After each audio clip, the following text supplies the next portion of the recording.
Chapitre 4. Dériver avec le diable. Commencez par me parler de votre tour le plus intelligent, celui que vous utilisez pour piéger le plus de personnes. Si vous me forcez à divulguer ce secret, cela signifiera ma perte de millions de gens vivant aujourd'hui et sûrement un nombre encore plus grand de ceux qui ne sont pas encore nés. Je vous en supplie, permettez-moi de laisser cette question sans réponse. Donc, Sa Majesté le diable craint une simple créature terrestre. Est-ce juste? Ce n'est pas juste, mais c'est vrai. Vous n'avez pas le droit de me dérober le plus indispensable de mes outils de travail. Pendant des millions d'années, j'ai dominé les créatures terrestres par la peur et l'ignorance. Maintenant, vous arrivez et je serai censé détruire l'usage que je peux faire de mes armes en vous disant comment je les emploie. Ne saisissez-vous donc pas que vous allez anéantir mon emprise sur chaque personne qui prendra en considération cette confession que vous me forcez à faire? N'avez-vous aucune pitié? N'avez-vous donc aucun sens de l'humour, aucun fair-play? Arrêtez de vous dérober et commencez à vous confesser. Qui êtes-vous pour demander pitié à celui que vous détruiriez si vous le pouviez? Qui êtes-vous pour parler de fair-play et de sens de l'humour? Vous, qui prétendez par votre propre confession avoir fait de la vie sur cette terre un enfer, où vous punissez tous ces innocents par leur peur et leur ignorance. Pour ce qui est de me mêler de mes propres affaires, c'est exactement ce que je fais quand je vous force à dévoiler comment vous contrôlez les gens par leur propre esprit. Mes affaires, si elles peuvent être appelées ainsi, ont pour but d'aider à déverrouiller les portes de ces prisons individuelles dans lesquelles les hommes et les femmes se sont confinés à cause des peurs que vous avez semées dans leur esprit. Mon arme la plus puissante sur les êtres humains est composée de deux principes secrets par lesquels je prends le contrôle de leur esprit. Je parlerai premièrement du principe d'habitude, grâce auquel j'entre silencieusement dans l'esprit des gens. En mettant ce principe à l'œuvre, j'établis l'habitude de, j'aurais souhaité pouvoir éviter d'utiliser ce mot, l'habitude de dériver. Quand une personne commence à dériver sur quelque sujet que ce soit, elle se dirige tout droit vers les portes de ce que vous autres, créatures terrestres, appelez l'enfer. Décrivez tous les moyens par lesquels vous entraînez les gens à dériver. Définissez le mot et dites-nous exactement ce que vous entendez par ce terme. Je pourrais mieux définir le mot « dériver » en disant que ceux qui pensent par eux-mêmes ne dérivent jamais, alors que ceux qui ne pensent que peu, voire pas du tout, par eux-mêmes sont des dériveurs. Le dériveur est celui qui se permet d'être influencé par les circonstances qui se trouvent à l'extérieur de son esprit. Il préférerait me laisser m'occuper de son esprit, quitte à ce que je pense à sa place, plutôt que de s'embarrasser à penser par lui-même. Tout ce que la vie lui présente, le dériveur l'accepte, sans protester ni combattre. Il ne sait pas ce qu'il veut exactement de la vie, et il passe tout son temps à récolter ce sentiment. Un dériveur a beaucoup d'opinions, mais elles ne sont jamais les siennes. La plupart sont d'ailleurs fournies par mes soins. Le dériveur est mentalement trop paresseux pour utiliser son propre cerveau. C'est la raison pour laquelle je peux contrôler les pensées des gens et semer mes propres idées dans leur esprit. Je pense que je saisis ce qu'est un dériveur. Dites-moi les habitudes exactes des gens par lesquelles vous les incitez à passer leur vie à dériver. Commencez par me dire quand et comment vous prenez pour la première fois possession de l'esprit d'une personne. Mon emprise sur l'esprit d'un être humain est acquise pendant que le sujet est jeune. Il m'arrive même de poser les fondations pour contrôler un esprit avant que son propriétaire ne soit venu au monde, en manipulant les esprits de ses parents. Je remonte même parfois encore plus loin, en arrière, pour préparer ma victime à recevoir mon emprise. J'utilise ce que vous autres créatures terrestres appelez l'héritage génétique. Vous voyez, j'ai donc deux approches pour accéder à l'esprit d'une personne. Oui, continuez. Et décrivez ces deux parties par lesquelles vous entrez et contrôlez l'esprit humain. Comme je l'ai déclaré, je fais en sorte d'amener les gens dans votre monde avec des cerveaux faibles en leur donnant, avant la naissance, autant de faiblesses possibles de leurs ancêtres. Vous appelez ce principe l'héritage génétique. Une fois que les gens sont nés, je me sers de ce que vous appelez l'environnement comme moyen de contrôle. C'est là que le principe des habitudes entre en jeu. L'esprit n'est rien de plus que la somme totale des habitudes de son propriétaire. J'établis ces habitudes une par une et rentre dans l'esprit par la petite porte, ce qui mène plus tard à ma domination absolue sur l'esprit ciblé. Dites-moi les habitudes les plus communes par lesquelles vous contrôlez l'esprit des gens. C'est un de mes trucs les plus intelligents. J'entre dans leur esprit par le biais des pensées qui croient être les leurs. Celles qui me sont les plus utiles sont la peur, la superstition, l'avarice, la cupidité, la luxure, la revanche, la colère, la vanité et la paresse. Par l'une d'entre elles, je peux rentrer dans chacun des esprits, à tous les âges, mais j'obtiens mes meilleurs résultats quand je prends en charge un esprit quand il est encore jeune, avant que son propriétaire n'ait appris comment refermer l'une de ses 9 portes. Alors je peux installer les habitudes qui laissent les portes ouvertes pour toujours. Je commence à saisir vos méthodes. Maintenant, retournons à l'habitude de dériver. Dites-nous tout de cette habitude, puisque vous avez déclaré que c'était votre meilleur tour pour contrôler le mental des gens. Comme je l'ai dit plus tôt, j'entraîne la plupart des gens à la dérive durant leur jeunesse. Je les emporte durant l'école, alors qu'ils ne savent pas quelle occupation ils veulent suivre dans la vie. À ce point précis, j'attrape la majorité des gens. Les habitudes sont liées. Dérivez dans une direction et bientôt vous dériverez dans tous les sens. J'utilise aussi des habitudes environnantes pour resserrer définitivement mon emprise sur mes victimes. Je vois. Vous en faites votre affaire personnelle de fixer chez les enfants cette habitude, en les amenant à dériver sur le sentier de l'école sans but ni objectif. Maintenant, dites-moi certains de vos autres tours avec lesquels vous entraînez les gens à devenir des dériveurs. Eh bien, mon second meilleur tour pour développer l'habitude de dériver est celui que je mets en œuvre avec l'aide des parents, des enseignants de l'école publique et des éducateurs religieux. Je vous avertis, ne me forcez pas à mentionner ce tour. Ne révélez pas ce tour. Si vous le faites, vous serez haï par tous mes collaborateurs qui l'utilisent. Si vous publiez cette confession sur la forme d'un livre, votre ouvrage sera interdit aux écoles publiques. Il sera mis sur la liste noire par la plupart des leaders religieux. Il sera caché aux enfants par beaucoup de parents. Les journaux n'oseront même pas publier une critique de votre livre. Des millions de gens vous détesteront pour avoir écrit un tel papier. En fait, ni vous, ni votre livre ne seront appréciés par personne, à part ceux qui pensent. Et vous savez, comme moi, combien cette espèce est rare. Le conseil que je peux vous donner est de me laisser passer cette description de mon second meilleur tour. Donc, pour mon propre bien, vous souhaiteriez que je dissimule la description de votre deuxième meilleur atout. Personne n'aimera mon livre, à part ceux qui pensent, hein? Très bien. Continuez et répondez. Vous allez le regretter, monsieur le terrien, mais au final, ce sera vous le dindon de la farce. Par cette erreur, par votre erreur, vous allez détourner l'attention de moi et l'attirer sur vous.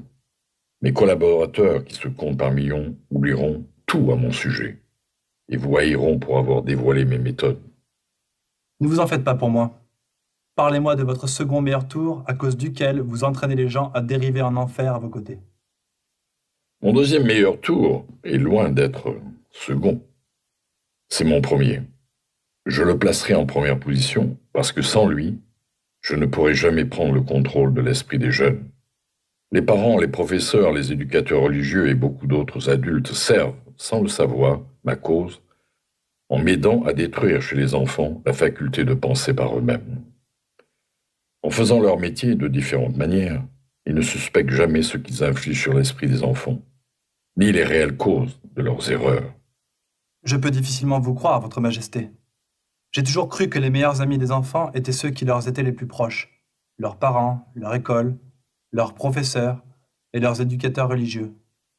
Où pourraient donc aller tous ces enfants pour obtenir des conseils fiables, à part vers ceux qui ont leurs responsabilités? C'est là que mon intelligence entre en jeu. Voilà l'explication exacte qui justifie comment je contrôle 98% de la population. Je prends possession des gens durant leur jeunesse avant même qu'ils passent aux commandes de leur propre esprit, en utilisant ceux qui s'occupent d'eux.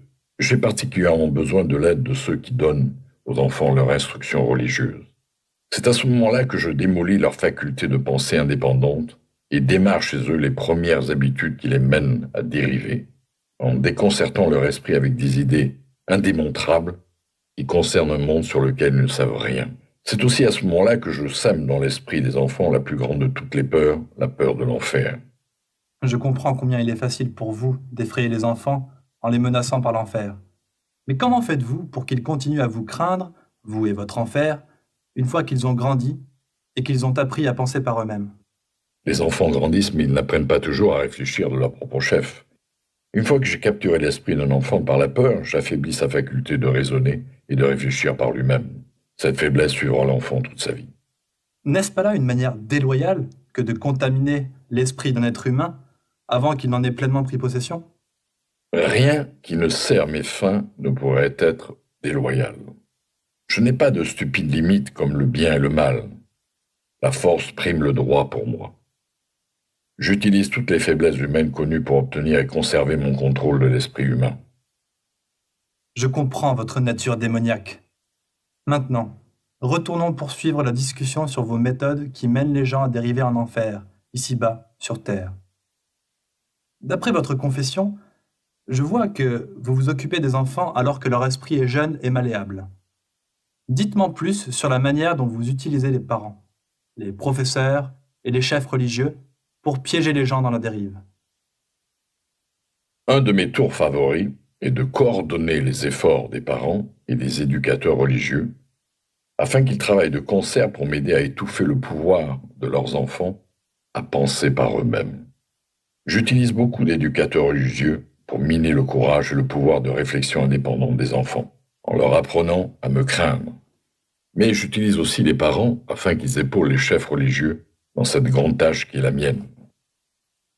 Comment font donc les parents pour aider les chefs religieux à détruire les facultés de réflexion indépendantes de leur enfant? Je n'ai jamais entendu parler d'une telle monstruosité. J'accomplis ceci grâce à un tour très intelligent. Je pousse les parents à apprendre à leurs enfants d'adhérer à leurs croyances et leurs convictions concernant la religion, la politique, le mariage et d'autres sujets importants. De cette manière, comme vous pouvez le voir, quand je prends le contrôle du mental d'une personne, je peux facilement perpétuer ce contrôle en faisant en sorte que cette personne m'aide à verrouiller mon contrôle sur le mental de sa progéniture. Et par quels autres moyens utilisez-vous les parents pour convertir les enfants en dériveurs? Je mène les enfants à devenir d'authentiques dériveurs en suivant l'exemple de leurs parents, qui ont pour la plupart déjà été emportés et ont éternellement rejoint ma cause. Dans certaines régions du monde, j'ai gagné la maîtrise de l'esprit des enfants et j'ai maté leur volonté exactement de la même manière que les hommes soumettent et brisent celle des animaux d'intelligence inférieure. Cela ne fait aucune différence pour moi que la volonté de l'enfant soit matée ou pas, aussi longtemps qu'il craint quelque chose. J'entrerai dans son esprit par le biais de cette peur et limiterai alors sa faculté de penser. Il semble que vous sortiez même de votre chemin pour empêcher les gens de penser. Oui, les pensées pointues signifient ma mort. Je ne peux exister dans l'esprit de ceux qui pensent avec précision. Il m'importe peu que les gens pensent tant qu'ils pensent en termes de peur, de découragement, de désespoir ou de toute autre pensée destructive. Quand ils commencent à penser en termes constructifs de foi, de courage, d'espoir, mais d'un but bien défini, ils deviennent immédiatement les alliés de mon opposition. Je les ai alors perdus. Je commence à comprendre comment vous prenez le contrôle de l'esprit des jeunes, avec l'aide de leurs parents et de leurs éducateurs religieux. Mais je ne saisis toujours pas comment les professeurs vous aident dans ce fichu labeur qui est le vôtre. Les enseignants m'aident à prendre le contrôle de l'esprit des jeunes, pas tant par ce qu'ils enseignent, mais plutôt par ce qu'ils omettent de leur apprendre. Le système de l'éducation nationale entier est administré de manière à servir ma cause, en enseignant aux enfants presque tout, sauf comment utiliser leur propre esprit et réfléchir par eux-mêmes. Je vis dans la peur du jour où quelques personnes courageuses renversera le système actuel de l'école et assènera à ma cause le coup de grâce en permettant aux élèves de devenir les professeurs. Utiliser demain les professeurs d'aujourd'hui comme des guides aidera les enfants à établir les habitudes et les moyens de développer en eux leur propre esprit.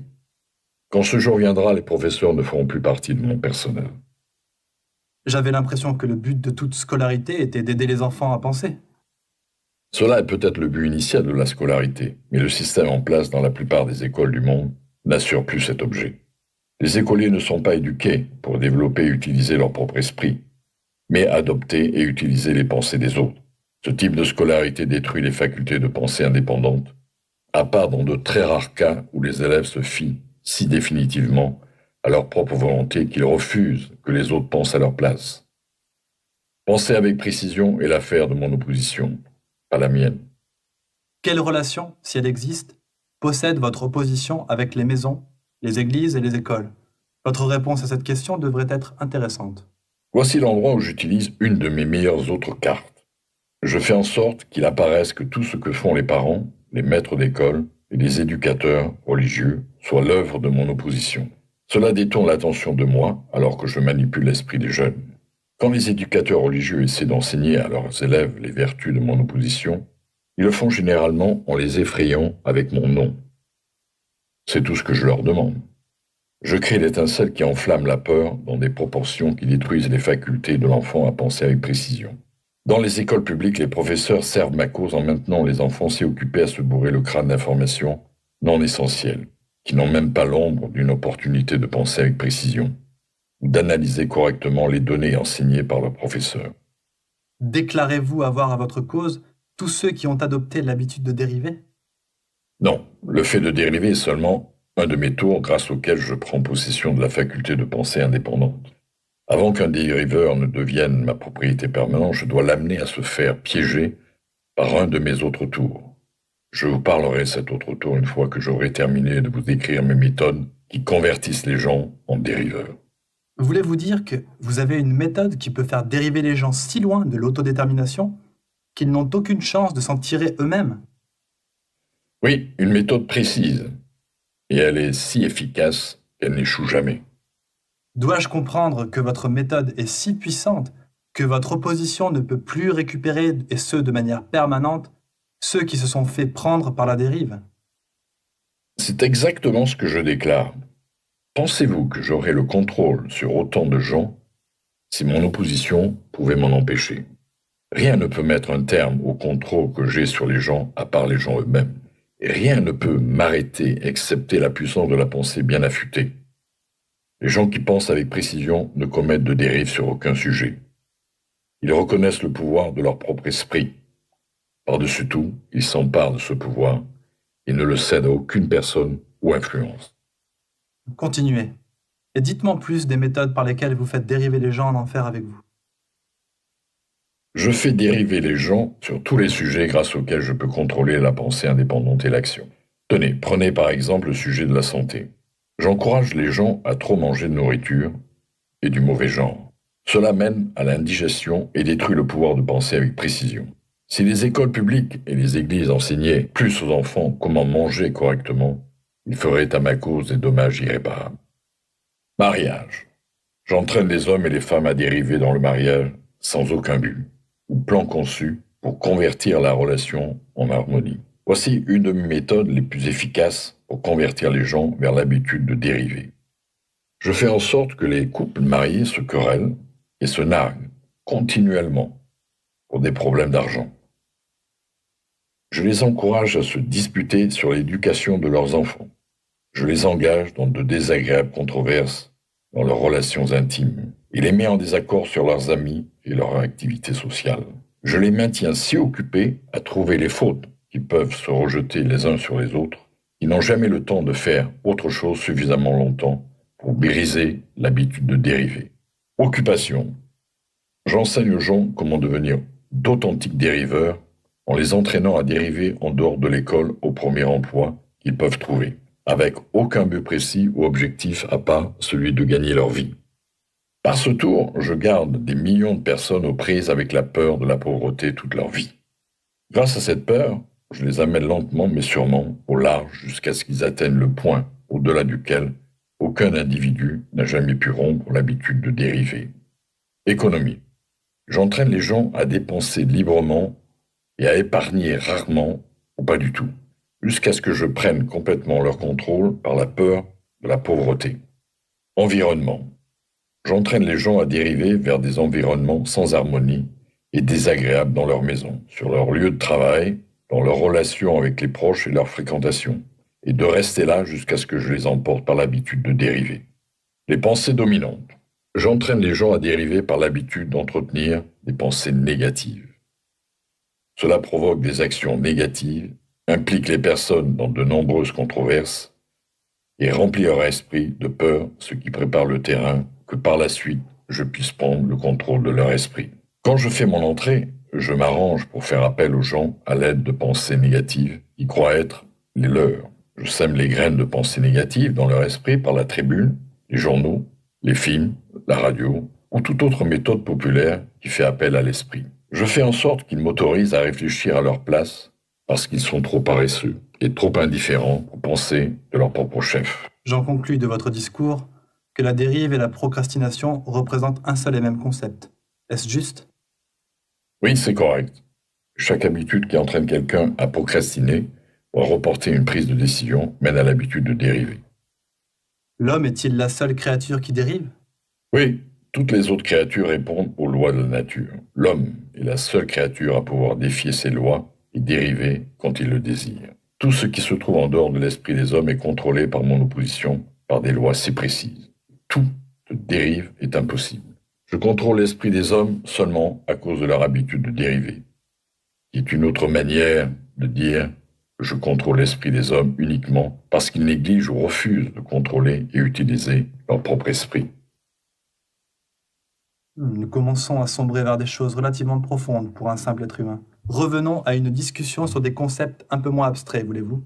S'il vous plaît, dites-moi comment cette habitude de dériver affecte les différentes classes sociales dans leur vie de tous les jours. Et expliquez-le-moi par des termes que toute personne moyenne pourra comprendre. Je préférerais que cette interview reste parmi les étoiles. Cela ne fait aucun doute. Cela vous sauverait d'être exposé.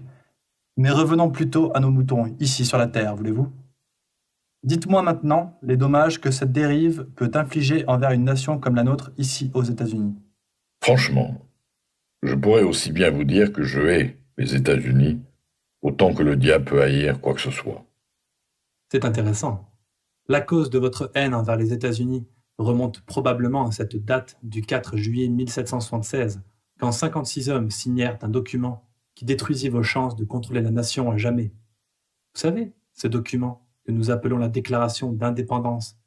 S'il n'y avait pas eu l'influence de ce glorieux document, nous aurions peut-être aujourd'hui un de vos dictateurs qui mènerait ce pays et mettrait fin au droit à la liberté de parole et à la pensée indépendante qui menace votre domination sur la terre. D'ailleurs, les nations dirigées par des dictateurs autoproclamés n'appartiendraient pas à votre camp par hasard ? Les nations menées par des dictateurs savent ce qu'elles veulent et le prennent par la force. Regardez ce que j'ai fait grâce à Mussolini en Italie. Regardez ce que je fais grâce à Hitler en Allemagne. Regardez ce que je fais grâce à Staline en Russie. Mes dictateurs dirigent ces nations parce que les gens ont été soumis à l'habitude de dériver. Mes dictateurs ne dérivent pas eux. C'est pour cela qu'ils ont ces millions de personnes sur leur domination. Que se passerait-il si Mussolini, Staline et Hitler vous trahissaient et venaient à désavouer votre règne ? Cela n'arrivera pas car je les ai bien trop corrompus. Je paie chacun d'entre eux avec la livre de sa propre vanité, en lui faisant croire qu'il agit selon son propre compte. C'est un autre de mes tours. Revenons-en aux États-Unis et apprenons-en un peu plus sur ce que vous faites pour convertir les gens à l'habitude de dériver. En ce moment même, je prépare le terrain d'une dictature en semant les graines de la peur et de l'incertitude dans l'esprit du peuple. Par qui passez-vous pour mener à bien votre travail ? Principalement par le président. Je détruis son influence sur les gens en le forçant à dériver sur la question d'un accord salarial entre les patrons et leurs employés. Si je peux l'inciter à dériver une année de plus, il sera si profondément discrédité que je pourrai passer le pays aux mains d'un dictateur. Si le président continue à dériver de la sorte, je paralyserai la liberté d'expression dans les États-Unis, exactement comme je l'ai détruite en Espagne, en Italie et en Allemagne. Ce que vous dites m'amène à la conclusion que la dérive est une faiblesse qui aboutit inévitablement à l'échec, que ce soit pour les individus ou pour les nations. Est-ce là votre déclaration? La dérive est la cause la plus commune de l'échec dans tous les milieux sociaux. Je peux contrôler à ma guise tout un chacun dès lors que j'ai pu l'inciter à prendre l'habitude de dériver sur quelque sujet que ce soit. La raison pour ceci est double. Premièrement, le dériveur peut être réduit à une poignée de glaise entre mes mains, prête à être modelée à la forme de mon choix. La dérive a pour effet de détruire le pouvoir de l'initiative individuelle. Deuxièmement, le dériveur ne peut pas accéder à l'aide de mon opposition parce qu'il n'est pas attiré le moins du monde par quelque chose de si mou et inutile. Est-ce la raison pour laquelle si peu de personnes sont riches alors que la majorité est pauvre? C'est exactement pour cette raison précise. La pauvreté, comme la maladie physique, est un germe contagieux. Vous la trouverez toujours parmi les dériveurs, jamais chez ceux qui savent ce qu'ils veulent et sont déterminés à l'obtenir. Cela peut avoir une certaine signification pour vous quand j'attire votre attention sur le fait que les non-dériveurs, hors de mon contrôle, et ceux qui possèdent la plupart des richesses du monde, se trouvent être les mêmes personnes. J'ai toujours compris que l'argent était la racine de tous les maux, que les pauvres hériteraient du paradis, alors que les gens riches finiraient entre vos mains. Qu'avez-vous à dire de cette déclaration? Les hommes qui savent comment obtenir les biens matériels de la vie savent généralement aussi bien comment se délivrer des mains du diable. L'habileté à acquérir les biens matériels est contagieuse. Les dériveurs n'acquièrent rien à part ce dont personne ne veut. Si un nombre plus important de gens avaient des buts précis et de plus intenses désirs, acquérir autant les richesses matérielles que spirituelles, j'aurais beaucoup moins de victimes à mon actif. Je suppose, en vous écoutant parler, que vous ne devez pas vous associer avec les grands leaders d'aujourd'hui. Ils ne comptent sûrement pas parmi vos amis. Mes amis, je vais vous dire quel genre d'amis ils sont pour moi. Ils ont tissé de par le pays un réseau de routes solides mettant ainsi en communion les villes et les pays. Ils ont converti le minerai en acier avec lequel ils ont construit les squelettes de ces immenses gratte-ciel. Ils ont maîtrisé l'énergie électrique et l'ont transformée de 1000 façons différentes, toutes conçues pour donner à l'homme plus de temps pour penser. Ils ont fourni par l'automobile le transport personnel du modeste citoyen, donnant ainsi à chacun la liberté de voyager. Ils apportent à chaque foyer les nouvelles des 4 coins du monde à l'aide de la radio. Ils ont érigé des bibliothèques dans chaque ville, village et chaque hameau et les ont remplis de livres qui donnent à tous ces lecteurs une description complète des connaissances les plus utiles que l'humanité a réunies durant ses expériences. Ils ont donné à l'humble citoyen le droit d'exprimer son propre opinion sur tout sujet. À tout moment, partout, sans aucune peur d'être malmené par son prochain. Et ils ont fait en sorte que chaque citoyen puisse aider à créer ses propres lois, lever ses propres taxes et gérer son propre pays grâce au vote. Voilà quelques-unes des choses que les leaders industriels ont fait pour donner à chaque citoyen le privilège de devenir un non-dériveur. Pensez-vous réellement que ces hommes ont soutenu ma cause? Qui sont les non-dériveurs d'aujourd'hui sur qui vous n'avez aucune prise? Je n'ai le contrôle d'aucun non-dériveur, du présent ou du passé. Je contrôle les faibles, pas ceux qui pensent de leur propre chef. Continuez, et décrivez-nous un dériveur typique.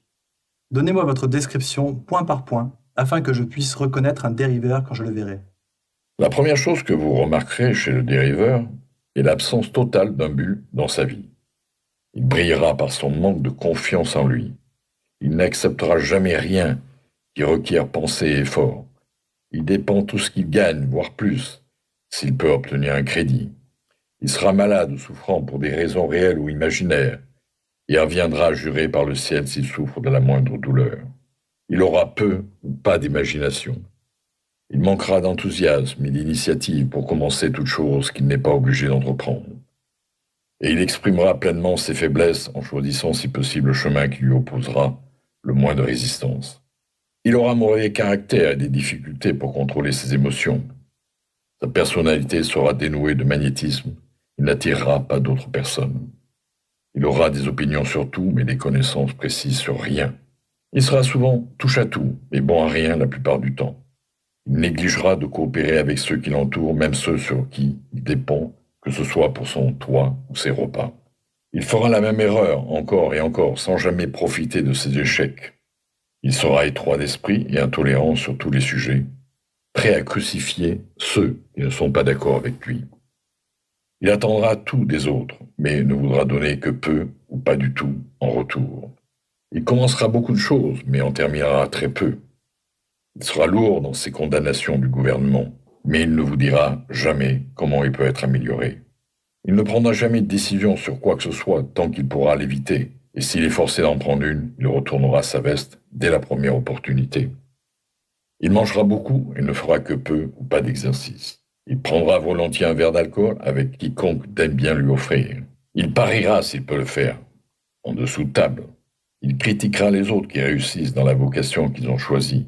En bref, le dériveur travaillera plus durement pour mieux éviter de penser que beaucoup d'autres gagnent bien leur vie. Il préférera mentir plutôt que d'admettre son ignorance sur quelques sujets.